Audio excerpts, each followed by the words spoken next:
Our presentation is about winter traditions. So happy winter solstice, everybody. I hope everybody's having a good winter season so far. All right, so what is the winter solstice? If you don't know, the winter solstice is the time of year where we have in Northern Hemisphere the least amount of sunlight in a 24-hour period. And that is because the Earth is tilted at a little over 23 degrees on its axis. So as you can see from the diagram on my screen, during the winter solstice, the Northern Hemisphere is tilted away from the sun. So the Southern Hemisphere is getting more sunlight than the Northern Hemisphere. As the Earth goes around the sun, it gets to the point where it has equal daylight and equal nighttime, and that's the vernal equinox, the spring equinox. And then it goes around further. The summer solstice is when we have the longest period of light during the day. And then the autumn equinox is, again, it's even. These times of year are extremely important, have been extremely important for thousands and thousands of years. People have always noticed the cycle and have recorded it through in all sorts of ways. It helps people keep track of the year and planting seasons and things like that. And the winter solstice has been celebrated through many cultures as a time where the daylight is going to start to return. So although winter is just starting, from here on out, our days are going to be getting longer. And so like people have always treated this as kind of like a renewal of the sun. And also keep in mind that the Southern Hemisphere also has a winter and summer solstice. It's just reversed. So when we're having our winter solstice in the Northern Hemisphere, the Southern Hemisphere is having their summer solstice, and same is true on the other side. So these are some ancient monuments that have been set up to be aligned with the winter solstice. These are just a few. There are literally probably hundreds of these sort of things all across the world. But Stonehenge in England, Newgrange in Ireland, Chaco Canyon petroglyphs in New Mexico, symbol temples in Egypt. They're all aligned so when the sun comes up on the winter solstice, they go through certain points on these monuments. So for instance, in Newgrange, that door that's right there in the center of the circle, the winter solstice is the only time that the sunlight can hit that door at just the right angle to reach all the way back of the chamber. That's towards the middle of the big circle. Same thing with the Chaco Canyon petroglyphs. If you look up there, there's a spiral. That dagger of light only shows up on the winter solstice. The symbol temples in Egypt. There are these 4 gods at the very back of the temple, and only on the winter solstice does the light reach the back of the temple and light up. Actually, only 3 of these gods. The one god that does not light up is Osiris, and he is Lord of the Underworld. So that is not Petra in Jordan, Machu Picchu in Peru, the Gosek Circle in Germany, this place in Mexico I'm not going to try to pronounce. But yeah, so these are just examples. The Hopewell culture, the Native American culture from Ohio, also aligned some of their earthworks to the winter solstice. And we have a little video about that. So I'm going to click on that and hopefully, hang on one second, please, while I get this.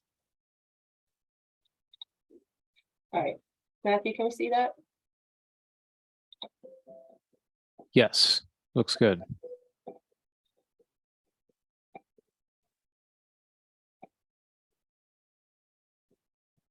Sound is kind of glitchy though. There it is. Hi, welcome to Hopewell Culture National Historical Park. My name is Ranger Kate, and today I'm standing at the overlook at Hopeton Earthworks, which is in Chillicothe, Ohio. It's a gray December day, so around us you might see some green grass, some trees without leaves, and behind me is our interpretive. I think we just lost the sound on the video. Sorry. Was the Oh, night before there it is. the wintry kind. The park was at rest, no visitors to find. The mounds and the earthworks built long ago, alignments in waiting for the sun's winter show. The tractors were parked all snug in their shed, their mowing all done until springtime ahead. Maintenance crew with their care and insight keep the park looking great even at night. Archaeologists slumber ahead of the day when the winter sun sets along the way. A parallel wall at Hopeton Earthworks. To see it in person is one of the perks. Wildlife may wander on this longest of nights. Deer, bobcats, and rabbits roam all of the sites. Native grass beds welcome birds of all kinds. These are depicted in the Hopewell artifact finds. Now Rangers, now Susan, now Kate, and Ranger Dill. On Sue, on Tom, on Myra, and Ranger Will. From the Mound City Visitor Center to the earthwork walls, now dash away, come see it all. I thought it was cute. Okay. So this is a winter solstice festival that was celebrated all the way back in the Incan Empire, called Inti Raymi. And it was, again, most of these festivals were about celebrating the sun, because you go from the darkest night of the year to all of a sudden the sun is coming back, and it's like, yeah. So there's a little video for that as well.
I love all their colors. Oh, hold on a second.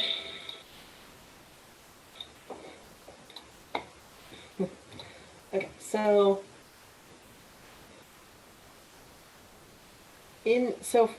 this festival is a winter solstice festival, but for us it is actually performed in June because they're in the southern hemisphere, so their winter solstice is different than ours.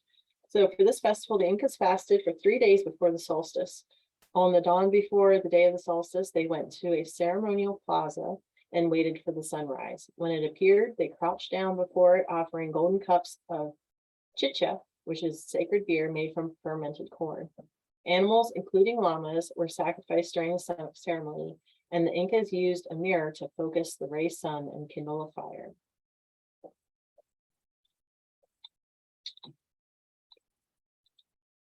So our next tradition is St. Lucia's Day. This traditional festival of lights in Scandinavia honors St. Lucia, one of the earliest Christian martyrs. It was incorporated with earlier Norse traditions after many Norsemen converted to Christianity in 1000 AD. As a symbol of light, Lucia and her feast day blended naturally with the solstice tradition, such as lighting fires to scare away spirits during the longest, darkest night of the year. On St. Lucia's Day, girls in Scandinavia wear white dresses with red sashes and wreaths of candles on their heads. As a homage to the candles Lucia wore on her head to light her way as she visited imprisoned Christians, carrying forbidden food in her arms.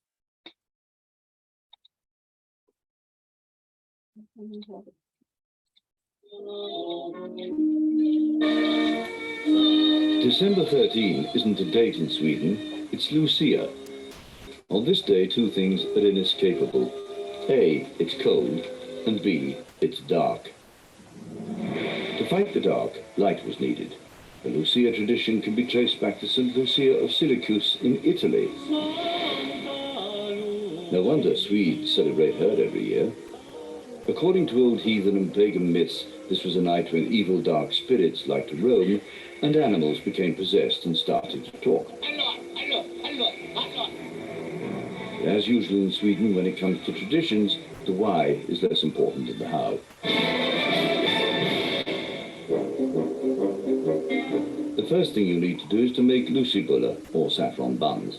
The saffron is a controlled substance and only sold at supermarket counters.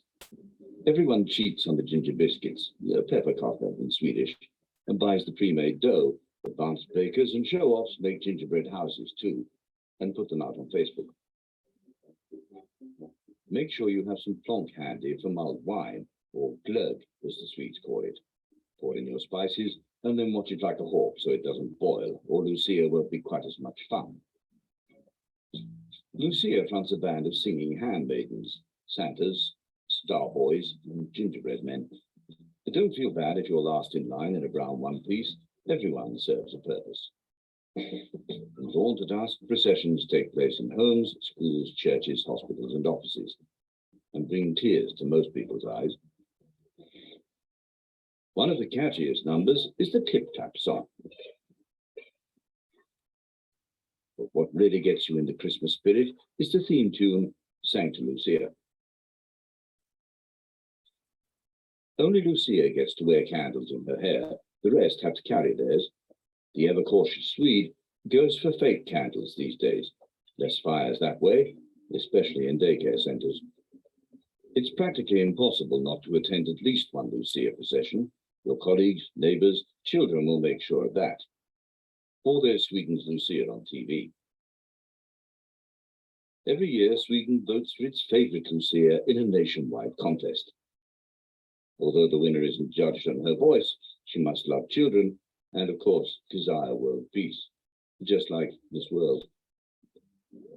If you can't make it to Sweden at this time of year, by all means try it at home, or head to a Swedish embassy, consulate, or church to see the pros in action.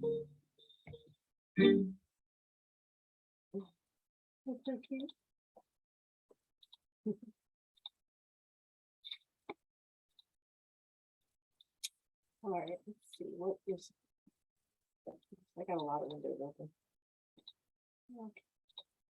So our next winter tradition is called Bodhi Day. And Bodhi Day is a holiday in Buddhism. And it is to celebrate the day that Buddha became enlightened.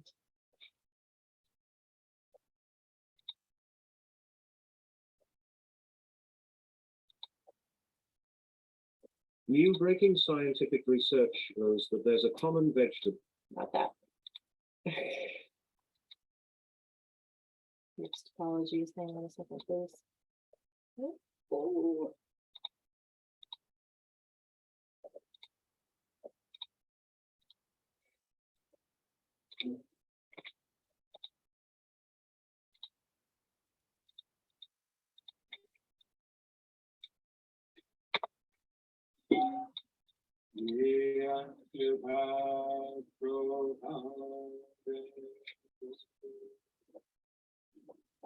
Welcome to children for Iowa.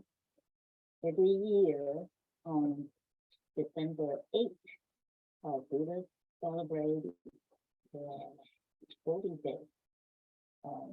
That day, the Gaga, the Kama, the gold statue in the middle, we also call him Shakyamuni Buddha. He has achieved his enlightenment through the meditation. He was sitting under the Bodhi tree for 49 days, unbroken meditation to be enlightened. He found the root of suffering, and also he knows how to free himself from. That's why he is Buddha. He is the founder of the Buddhism. Sitting here is like sitting in a Bodhi tree, or your body is the field of awakening. Our job is to slow down enough so that the natural world can take us in. Enlightenment has been deeply connected to the natural world right around us. In fact, it's the natural world that wakes us up.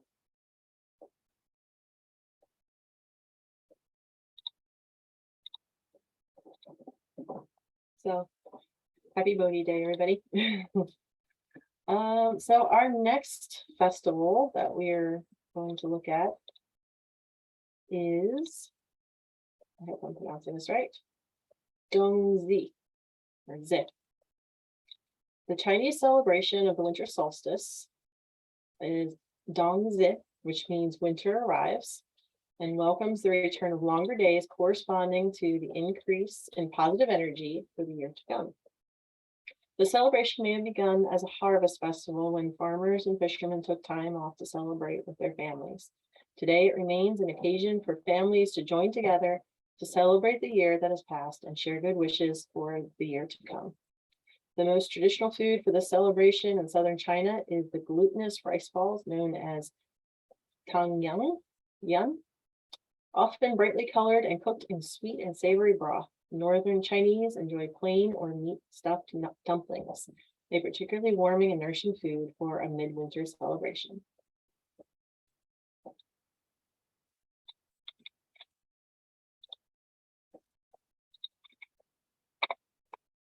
'In Yangjia village, all celebrations start as early as 3 o'clock in the morning.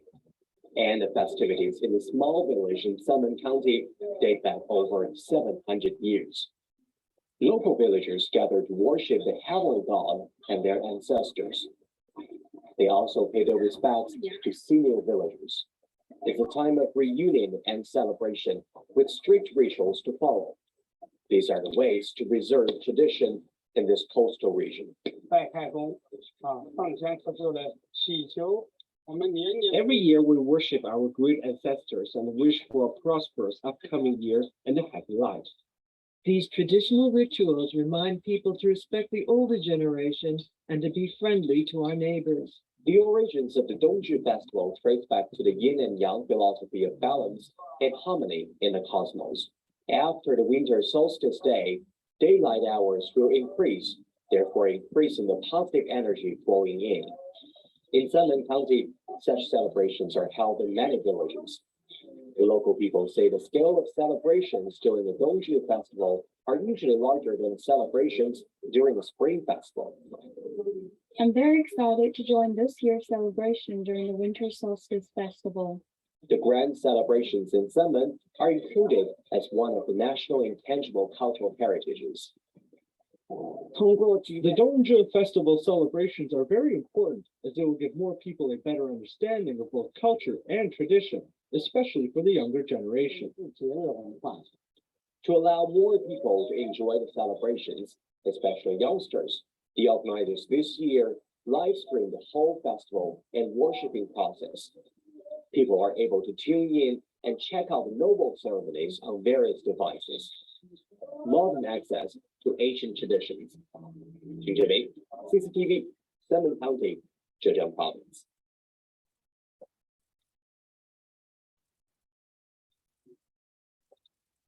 Looks very warm and festive.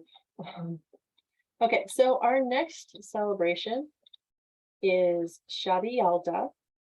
It is from Zoroastrianism, Yalda Night is an Iranian festival celebrating the longest and darkest night of the year. The celebration springs out of ancient Zoroastrian traditions and customs intended to protect people from evil spirits during the long night. On Shabi Yalda, which translates to Night of Birth, Iranians all over the world celebrate the triumph of the sun god Mithra over darkness.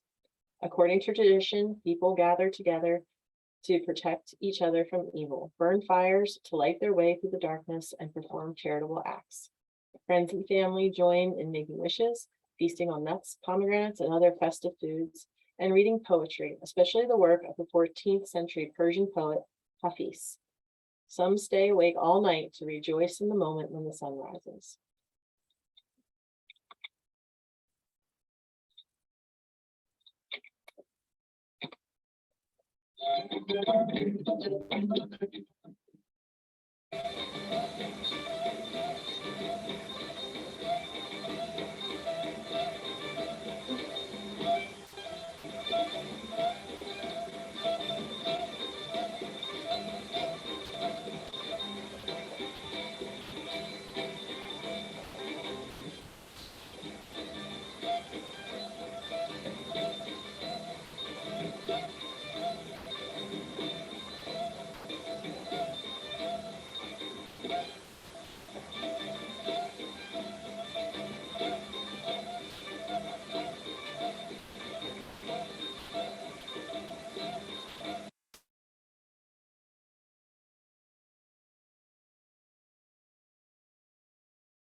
Okay, our next tradition that we are going to learn about is the Christmas bell snickle. And I actually created a video for this a year or so ago. So that is what we are going to watch. This is a very fun tradition, I think. It's very interesting.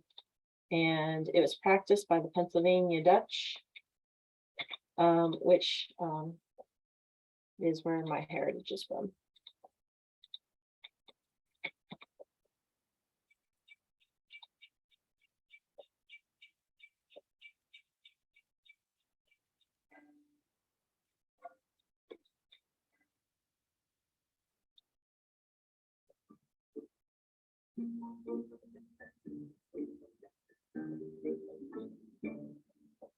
The Belsnickel is a character from German folklore who visited village folk during Christmas time. His name is sometimes spelled Pelsnickel, and in both spellings it means Nicholas in pelts. Like most holiday traditions, the exact details of the folktale and how this tradition is celebrated vary by region and time, but essentially, he was a character much like Santa Claus and was often equated with him. However, unlike what we typically think of Santa Claus, the Belsnickel was a bringer of both mirth and terror, merry revelry and nervous fear. He also did not arrive invisible while the little ones were in bed. He would arrive on Christmas Eve and was invited into the house. There he would toss various treats like candies and nuts on the floor, and as the children scrambled to get them, he would use a stick or a whip to either hit them or threaten them to be good. The tradition of a person dressing as the Belsnickel and visiting neighboring homes was carried from Germany to America. It became popular in the Pennsylvania Dutch countryside in the 19th century, and even into the 20th century, although there was a significant decline in the early part of the 1930s. The level of harshness varied with each particular Belsnickel. Sometimes the Belsnickel would require the children to sing and pray. Despite the lashing and spanking the children would endure, they were often quite thrilled with their treats. However, some children were always afraid of him, and even older kids would be wary to venture out past sunset on Christmas Eve in case they crossed the Belsnickel at all. Oftentimes, Belsnickel did not arrive as a solitary man, but in a cavalcade of revelers masquerading as a group of Belsnickels.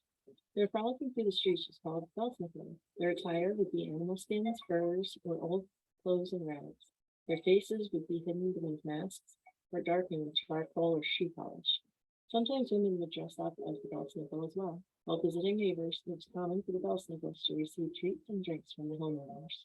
Many children were afraid of the Belsnickels, which suited the parents just fine, because the threat of the Belsnickels will get you helped keep the children well behaved throughout the year. During a Belsnickel visit, one of the masqueraders would ask the children if they had been good all year. Of course, they confessed their innocence and would receive a tasty treat for their good behavior.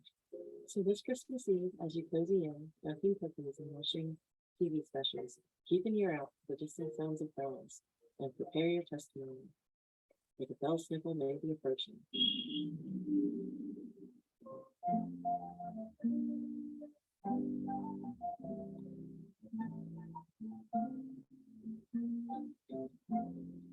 So this is my YouTube channel. If you look up April and Downey, I do a lot of videos on history and religion and mythology.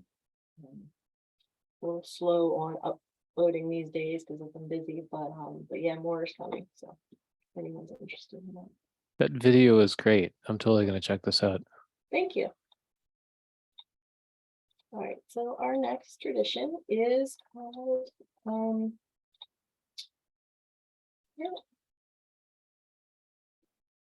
so someone asked if there's a relation to Krampus, and I believe there is. Exactly what it is, I'm not sure.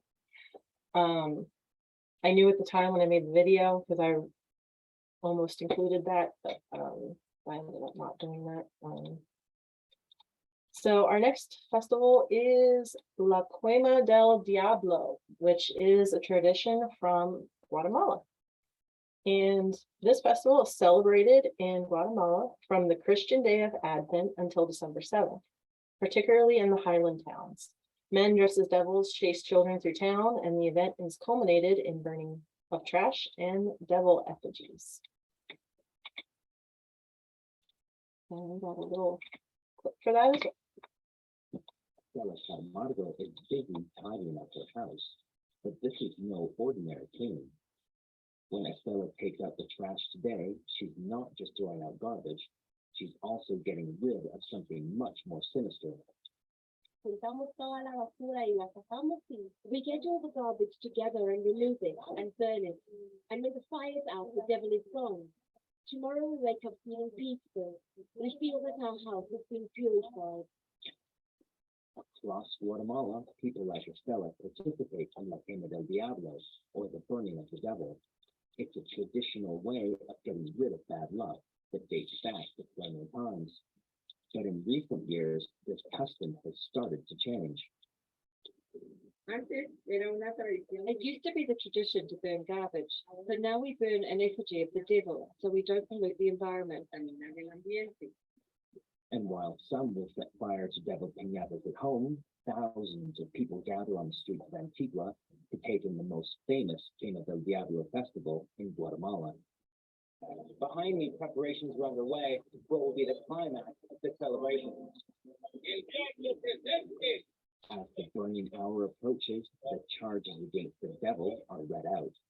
The effigy is covered with wood chips and then doused in gasoline.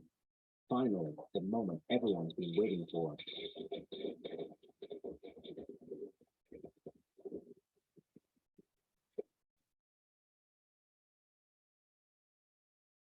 And just like that, it's over, and people head on their way, satisfied by the knowledge that they're safe from the devil for another year.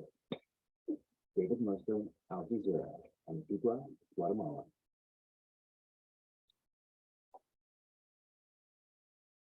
So I guess you've noticed by now that a lot of these festivals revolve around fire and light and protecting oneself from evil spirits and stuff on the darkest night of the year. So our next slide is actually not about a festival or religious tradition, but it's about this very famous painting, which I'm sure everyone has seen at some point in their life before. But what I recently learned is that this painting, so this is a painting of George Washington crossing the Delaware River. He is about to attack the Hessians, which were German mercenaries in the Revolutionary War. But this attack was performed on Christmas Eve. Well, technically Christmas morning. Did take the Hessians by surprise.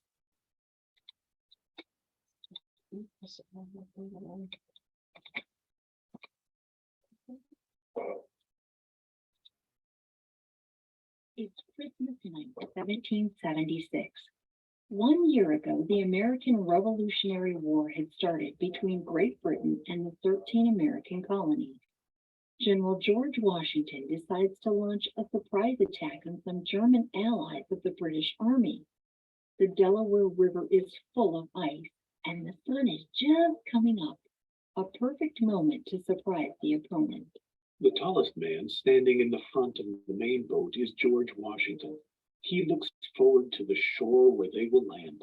Behind him stands James Monroe holding the American flag.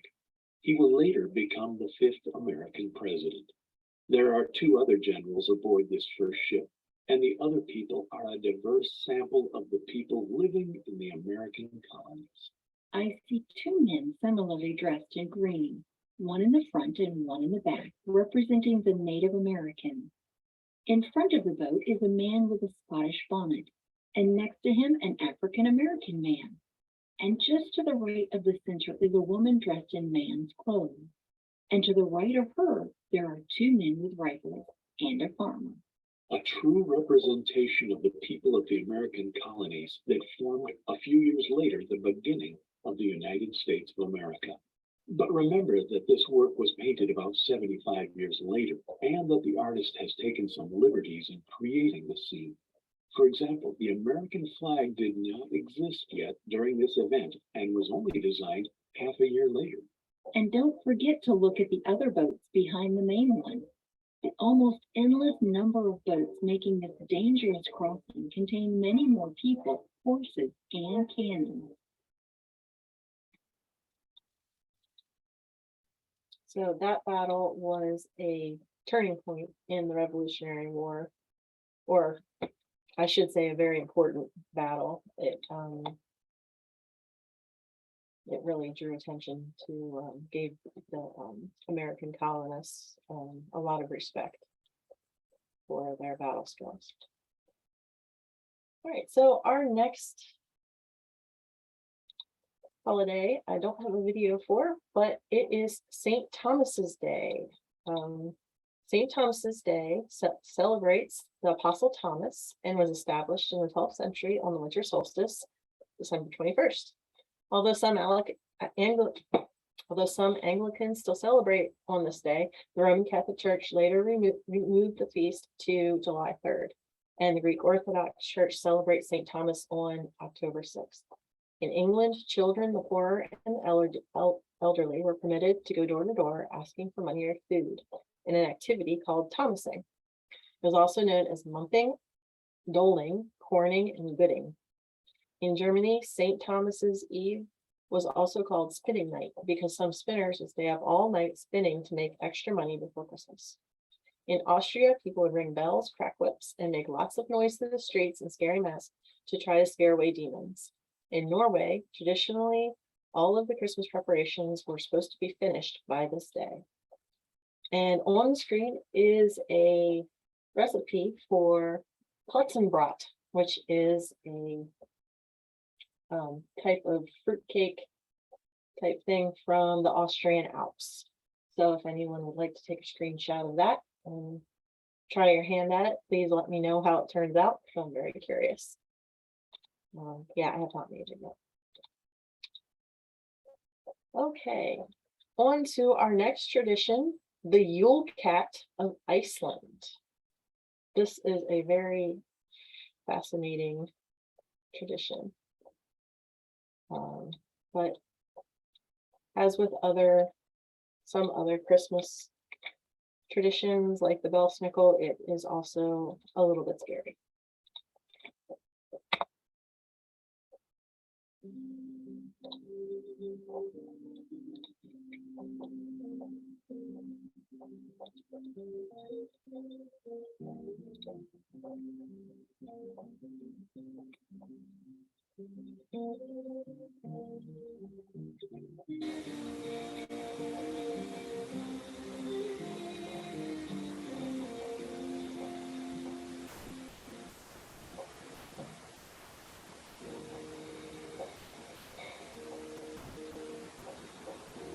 In Iceland, during the winter, when the days are short and the nights are dark, the snowy countryside is prowled by a gigantic beast known as the Yule Cat.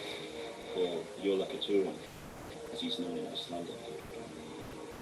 While the first mention of the beast in literature is from the 1800s, people say that the existence of the cat in folk tradition dates back centuries earlier. Many say that the cat is the house pet of the giantess Grilla and her sons, known as the Yule lads. The legend goes as follows. If people in Iceland did not receive new clothes by Christmas Eve, then it was said that the Yule cat would find and devour them.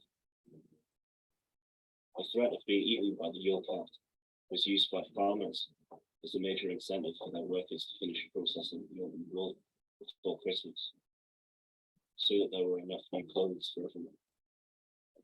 If they worked hard, then they themselves were given new clothes by the farmer, ensuring that they were safe from the beast. And those that were lazy received nothing. Everyone else in Iceland was encouraged to work hard throughout the entire year, but especially around Christmas time, so that they'd be able to make enough money and thus afford to buy new clothes for themselves and their family. Parents would use the threat of being eaten by the Yule cat to convince their children to behave and help around the house, lest they find themselves without new clothes and would be left to the mercy of the creature. So when Christmas comes around in Iceland, an important moral lesson was learned by those when they heard the bone-chilling screeches of the Yolakaturin outside their home. That lesson being, you get out what you put in, and laziness has its consequences.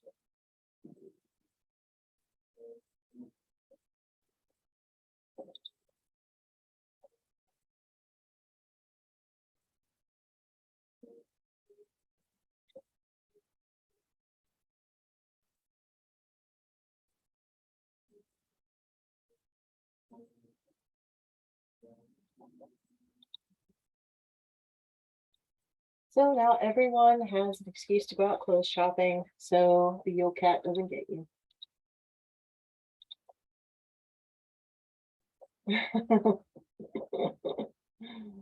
Yes, me too, me too. Glad the cats are not watching. All right, so our last tradition comes from Switzerland, and it is actually celebrated towards the end of winter and springtime, but it is about finishing off winter with a bang, literally. So this festival, in the 16th century, the City Council of Zurich, Switzerland, declared that the workday be extended 1 hour from 5 p.m. to 6 p.m. during the summer months. This lengthening of the workday was and still is celebrated every year on the spring equinox, although today locals do not necessarily adhere to the old work schedule. The celebration is called Sechselaten. It begins 6 o'clock with ringing of the bells at Grossmünster Church. In the 19th century, the old local tradition of the burning of the boob was incorporated into Sechselaten. Right at 6 o'clock, the boob snowman, a boogeyman type character, is lit on fire, signaling the end of winter. It is said that the faster the fire reaches the head, stuffed with fireworks, the nicer the summer weather will be. So, and this is our last YouTube clip of the evening. The Sechselaten is a traditional spring holiday in the Swiss city of Zurich, celebrated in its current form, usually on the third Monday of April, since the early 20th century. Following the parade of the Zunft, the climax of the holiday is the burning of winter in effigy, in the form of the boob, a figure of a snowman prepared with explosives. The custom of burning a rag doll called boob predates the Sechselaten.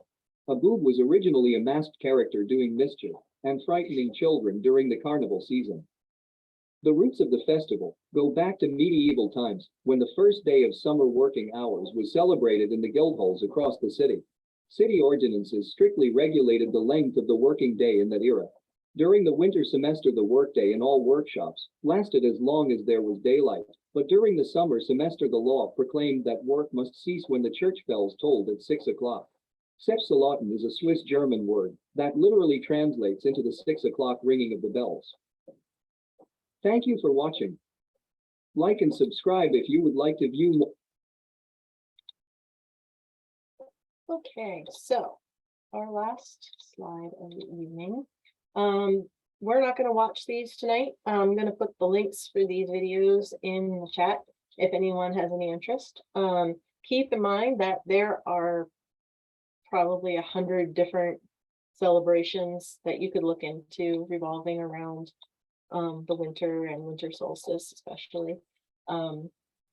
So this video, the narrator is a little dry, but presents a very interesting case for Santa Claus, the story of Santa Claus coming from the Amanita muscaria mushroom, psychedelic mushrooms. This video is all about Yule and how ancient and modern pagans celebrate.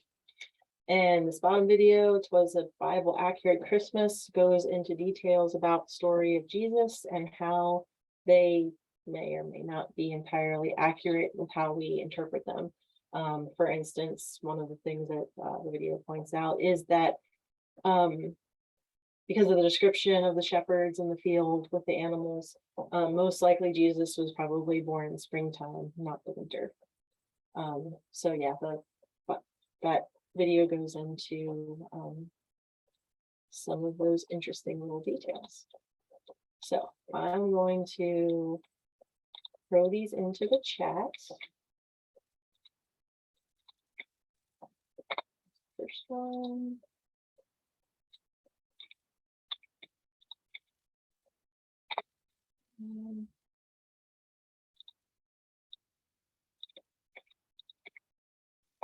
And yeah.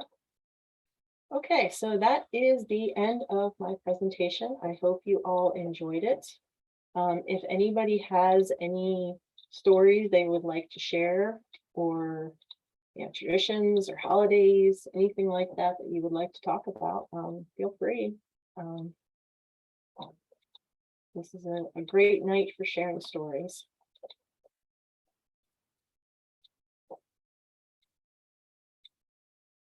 No, nobody? Okay. Well, thank you all for joining. I hope you had a good time, and please remember to keep in mind the volunteer opportunities with the field trip team and Club of Palooza coming up. And yeah, so thank you all very much. I'm really impressed you did all that research, April. Thanks for taking the time.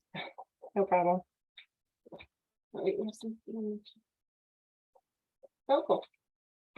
Thanks, Richard. All right, guys. You're welcome, Jeannie. Have a good evening.